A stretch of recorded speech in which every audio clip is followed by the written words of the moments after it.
안녕하세요. 얼마 전에 자연분만을 하고서 지금 신생아 아들을 옆에 꼭 두고 키우는 중인 초보 맘입니다.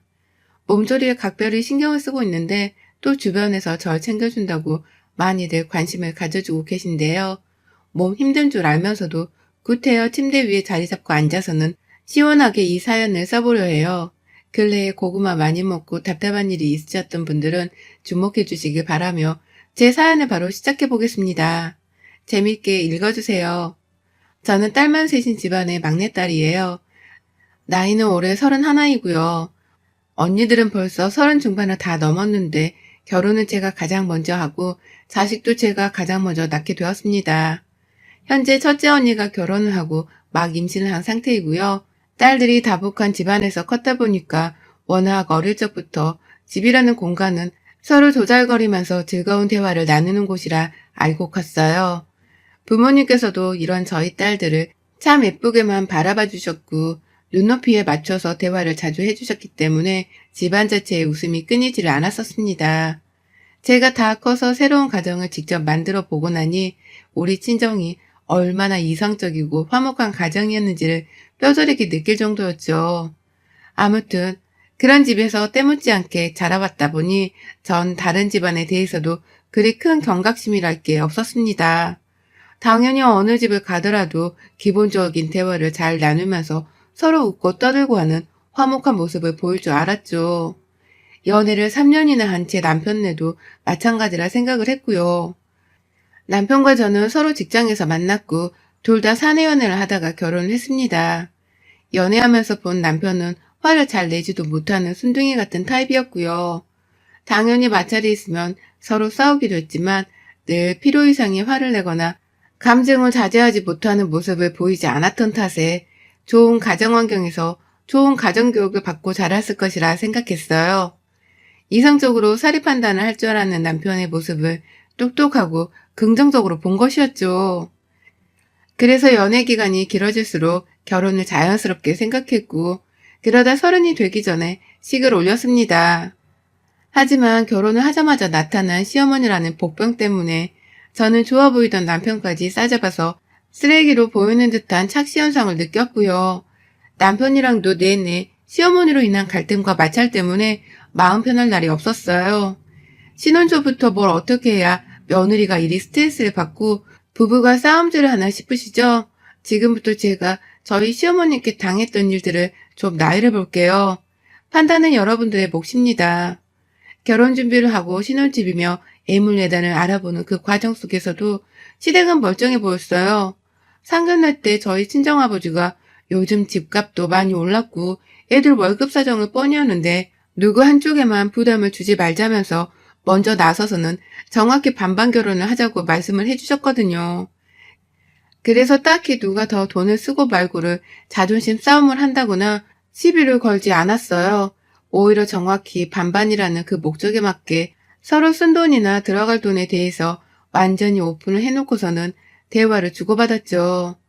그러다 보니 남들은 결혼하면서 여러 가지 문제, 특히 돈 문제로 갈등이 생긴다고 하던데 저희 부부는 금전적인 문제로부터 완전히 자유로웠었답니다.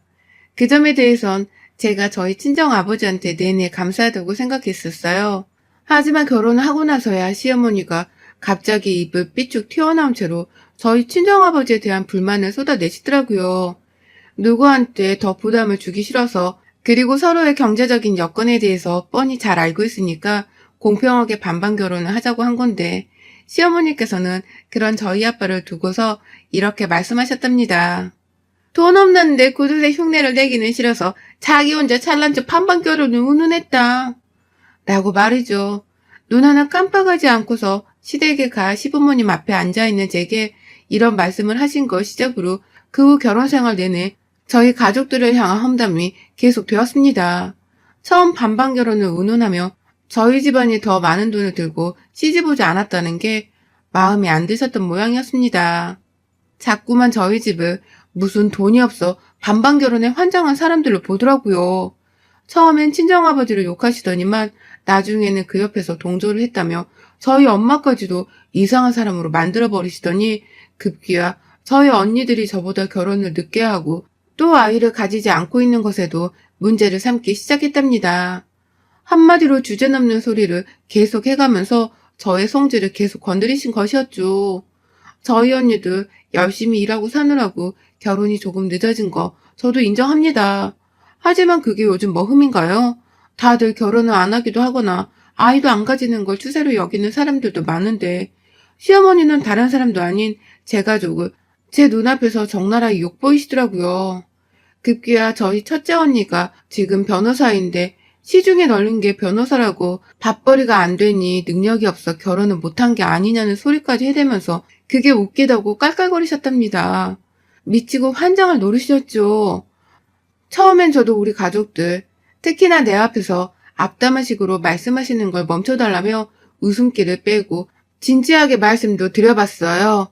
남편이나 내가 수입이 많지 않은 걸 누구보다 잘 아셨기 때문에 부모님이 도와주시겠다며 반반 결혼을 말씀하셨던 거라고 더 자세히 설명을 드려보기도 했고요.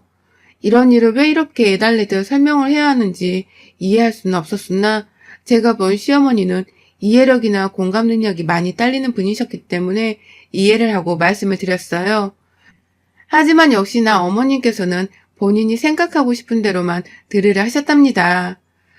다 없는 사람들의 변명이라는 소리를 해가면서 굳이 따지고 보면 사는 형편이 비슷한 저희 가족들한테 오히려 못 살아서 그렇다는 막말을 하며 무시를 하셨네요.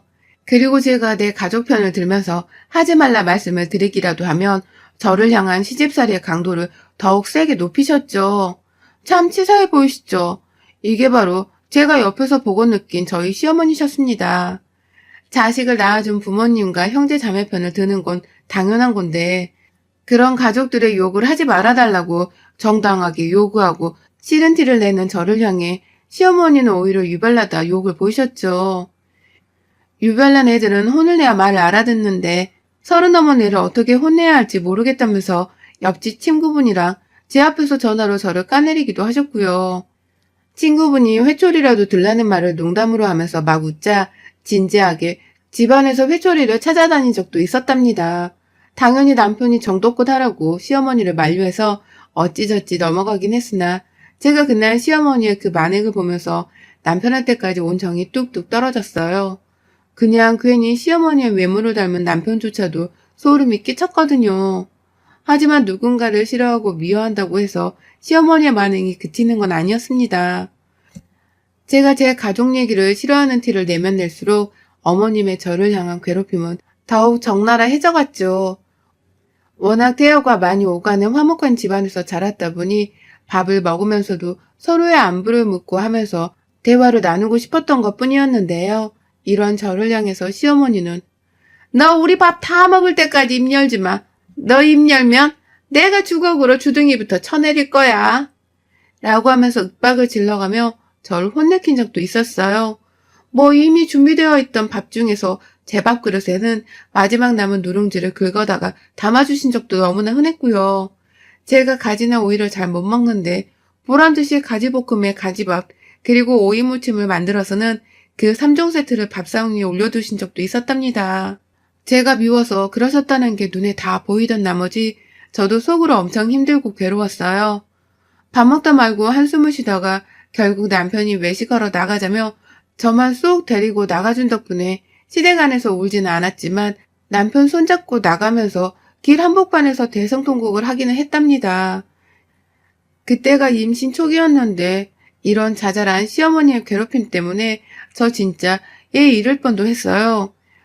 스트레스가 너무 심했으니까요. 그래도 다행이었던 것은 제가 임신을 하기 전만 하더라도 시어머니가 저한테 모아놓은 설거지를 시킨다거나 굳이 안 해도 될 청소기를 돌리게 하는 듯 정말 별별 짓을 다 시켜가면서 시집살이를 시켰는데 임신을 했다는 사실을 알리고 난 후로는 몸으로 괴롭히는 것은 덜 하셨다는 겁니다. 그 대신 이렇게 정신적으로 괴롭히고 갈구고 핍박시키면서 더 악랄하게 절 괴롭히셨죠. 이래나 저래나 저에게는 정말 답이 없는 분이셨고요. 출산날이 다가갈수록 어떻게든 시어머니만큼은 안 보고 살겠다는 다짐 하나로 태교를 이어갔습니다. 시어머니를 또 보게 된다면 스트레스가 폭발을 해서 아이를 유산할지도 모를 것 같으니 아이가 태어날 때까지만이라도 시어머니를 피해가며 내 아이를 지켜내야겠다는 저의 본능적인 모성애가 폭발을 한 것이었죠. 그건 옆에서 저와 제 뱃속 아이를 돌봐주는 남편도 마찬가지였고요. 그래서 결국 출산을 딱 3개월 정도 남겨두고 꼴랑 그 3개월 동안 시어머니를 피하겠다고 엄청 노력을 했어요. 다행히 제가 계속 출근을 하고 있어서 친정에 피신해 있으면서 맨날 야근을 한다고 거짓말을 둘러댔고요. 그래서 집에 오려고 하는 시어머니를 남편이랑 함께 칼같이 차단을 시켜버렸습니다. 정말 임신하고서 그게 뭔 짓이었는지 지금 생각해도 아찔하기만 해요. 얘한테 좋은 태교를 못해준 것 같아서 마음도 너무 쓰이고요.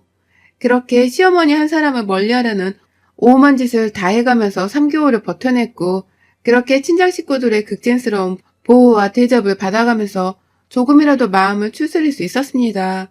그러다가 드디어 출산 기미가 보이기 시작을 했고 예정날에 맞춰 병원에 가게 되었죠. 저는 출산 후 산후조리원에 바로 들어갈 예정이었기 때문에 친정 식구들과 남편이 도와줘서 짐도 다 미리 싸놨고요. 이제 아이만 무사히 낳기만 하면 되는 것이었습니다. 솔직히 아이를 낳는 것에 대해서 무섭다기보다는 오히려 제 아이가 너무 기대되는 순간이었죠. 그리고 더 솔직하게 고백을 하자면 아이를 낳기 전이었던 막판에 아주 잠시 진동이 너무 아파 죽을 뻔했을 뿐 그 전까지는 배가 죽을 듯이 아픈 건 아니었답니다. 무통주사 맞고 옆에서 남편이 자꾸 웃겨 죽겠는 소리를 하면서 제 긴장을 풀어놔준 덕분에 제가 조금은 출산의 과정을 즐길 수 있는 여유가 있었던 것이죠. 그런데 그 완벽한 순간에 시어머니가 제 출산을 보겠다고 병원에 기어들어 오셨네요. 코로나 때문에 저희 친정 식구들도 우르르 들어오지를 못한 채 병원 밖에서 대기를 하고 있었는데 시어머니란 사람이 감히 내 고귀한 출산 현장의 얼굴을 드러낸 것이었습니다. 그것도 똥 씹은 표정을 지은 채로 말이죠. 오자마자 어머님이 그러시더라고요. 너는 뭘 대단한 짓을 한다고 마누라 옆에서 오두방정 유난이야? 가만히 좀 있어. 라고 하면서 남편부터 몰아선 혼을 내시더라고요.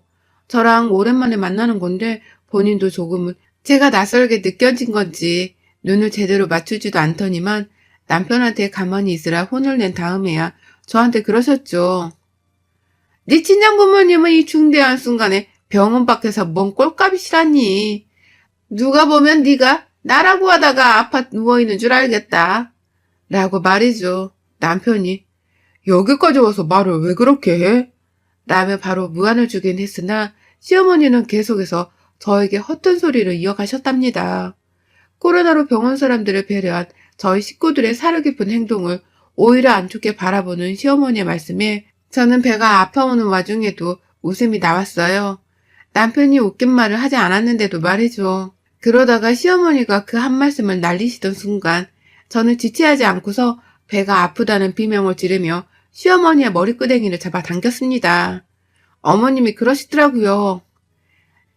네 자식이 내 아들을 닮아야 할 텐데 우리 집 핏줄을 더 이어받아야 할 텐데 니네 친정 식구라도 닮으면 나 걔 못 본다. 아무리 내 초손주라 하더라도 꼴도 보기 싫을 것 같아. 라고 말입니다. 태어나지도 않은 아이한테 저주를 퍼부어도 유분수지 어떻게 할머니가 된다는 분이 그런 말씀을 하실 수가 있냐고요. 그것도 당신 손자이고 내 뱃속에서 나올 내 자식한테 말입니다. 가뜩이나 임신 말기에 시어머니로부터 받은 스트레스를 피해보겠다며 아이를 어떻게든 시어머니로부터 지켜내려 하던 저였는데요. 어머님이 출산을 앞둔 그 중요한 순간에 제 앞에서 그런 말도 안 되는 소리를 짓거리는 걸 보고서 저도 가만히 있을 수가 없었어요. 그러니 애 낳는 그 출산의 고통을 핑계로 대고서 순간적으로 시어머니의 머리끄댕이를 잡아당긴 것이었습니다. 다른 복수의 방법이 따로 없었고요. 저도 모르게 순간적으로 시어머니의 머리끄댕이부터 잡아버렸는데 이걸 놓는 순간 나는 정말 미친 며느리가 되는 것만 같아서 출산의 고통을 핑계대며 시어머니의 머리를 더 굳세게 잡아당겨 버렸습니다. 아우, 아파 뒤지겠어. 나 진짜 아파 뒤져버릴 것 같아. 가뜩이나 빡쳐 죽겠는데 배도 아프고 난리야. 아, 진짜 여보. 라고 외치면서 시어머니의 머리끄댕이를 더 치열하게 잡아당겼어요. 이 아줌마의 머리털이 다 빠져서 대머리가 될 때까지 당겨보자는 심정으로 정말 열심히 그리고 애 낳는 힘보다 더 센 힘을 끌어모아다가 제 손모가지에 집중시켰습니다. 어머님의 머리채를 잡아당기고 있는 저의 무기였으니까요. 그러다 제 아들이 태어나기 전부터 벌써 효자가 되어서는 그 순간에 엄마 뱃속에서 나오려 하더라고요. 제가 시어머니 머리채를 잡아당기며 죽을 똥을 싸며 힘을 끌어모으니 순간적으로 뱃속의 아기도 그 힘을 받아 배 밖으로 나오기 시작한 것입니다.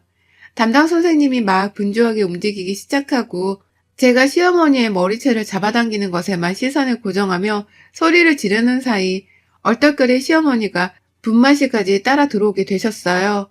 간호사 선생님이 손을 놓으라고 애원을 하셨음에도 불구하고 제가 그 손을 놓아드리지 않았거든요. 고의적으로.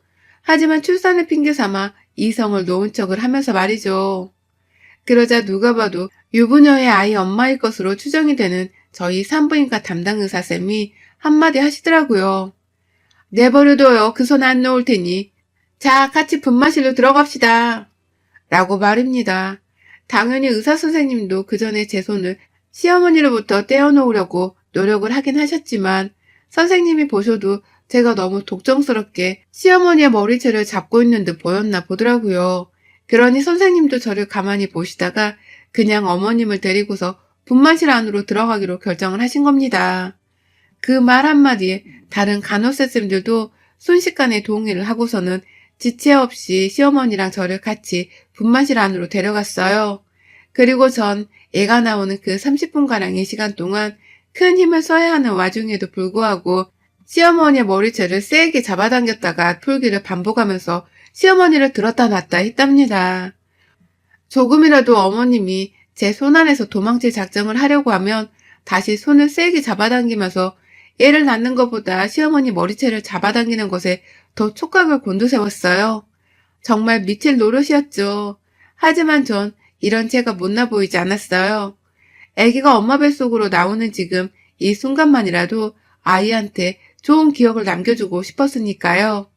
엄마가 이리도 복수에 행복해하고 신나하는 걸 내 아이도 분명 같이 느끼고 있을 것이라고 생각을 했기 때문에 후회는 없습니다. 농담이 아니라 정말 그 30분을 내내 시어머니 머리채를 쥐어잡고 있다가요. 애가 정말로 머리를 밖으로 내민 게 느껴지는 그 순간 그제서야 저는 내 아이한테 집중을 하고 싶다면서 시어머니의 머리채를 완전히 놔드렸어요. 제 손에는 시어머니의 것으로 추정이 되는 머리카락들이 흥건하게 뽑혀져 있었고요. 시어머니는 제 손이 완전히 자신의 머리채에서 놔지자마자 기다렸다는 듯이 죽는 소리를 해대면서 살려달라고 분만실을 나가셨어요. 나가다가 문을 어떻게 여는 줄 몰라서 혼자 문에 머리를 부딪히고 별 생쇼를 다 하시다가 의료진 도움에 겨우 모습을 감추셨답니다. 그리고 전 시어머니가 제 눈앞에서 사라진 그 순간 아주 건강하고 우렁차게 울어대는 사내 아이를 낳았답니다. 제게는 기적과도 다름이 없는 아이였고 결혼 후 감히 가장 행복했던 순간이라고 꼽을 수 있는 때였죠. 시어머니 머리채를 잡아당긴 기쁨과 아들을 낳는 두 기쁨을 동시에 느낄 수 있는 순간이었으니까요. 얘를 낳고서 밖으로 나오니 시어머니는 온데간데 없으셨어요. 남편은 제가 자신의 엄마 머리카락을 잡아당긴 것에 대해서는 이미 안중에도 없었고 오히려 새로 태어난 아이 얼굴을 본다면서 정신이 나가 있었답니다. 둘이서 아이를 부둥켜 안은 채 계속해서 그 기쁜 감정만을 되새기며 울고불고 난리를 피웠고요. 병원에 이틀 있다가 바로 퇴원하고서 산후조리원에 들어가는 순간 시어머니한테 전화가 걸려왔어요. 가는 길에 자기를 좀 보자고 말이죠. 그래서 제가 애 낳으면 조리원 들어가는데 보긴 뭘 봐요? 라면서 누가 봐도 싸가지 없는 말투로 바로 대답을 해드렸거든요. 그랬더니 어머님이 뭘 하신 줄 아세요? 너 내 머리채 잡아당겼다고 이제 나랑 막 나가자는 거야? 나한테 똑바로 사과도 안 했잖아.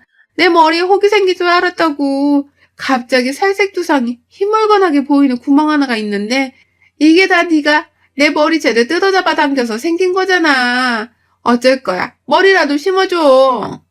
라고 하셨어요.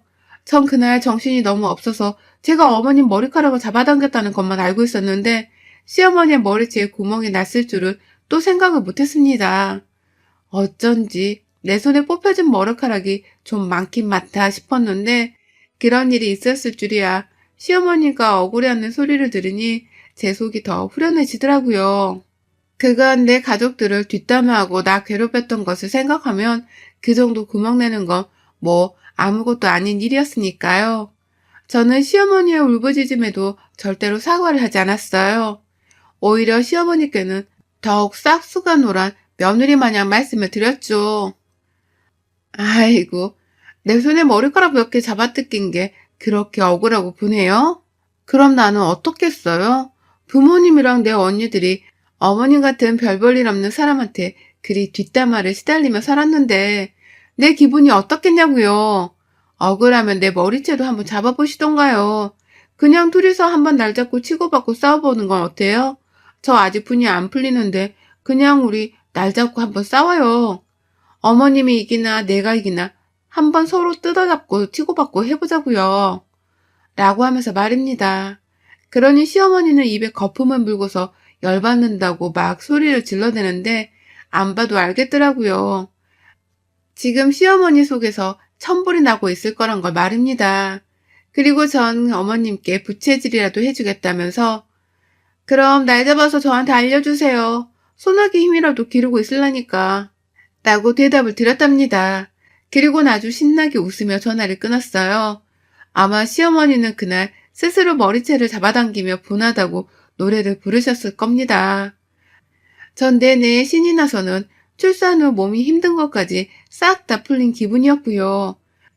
저 아직 조리원 나가려면 며칠이 남았고 이제 시어머니한테 우리 아들도 보여줘야 하는데 저 진짜로 날 잡아서 시어머니랑 한판 뜰지 말지 행복한 고민을 잠시 해보는 중입니다.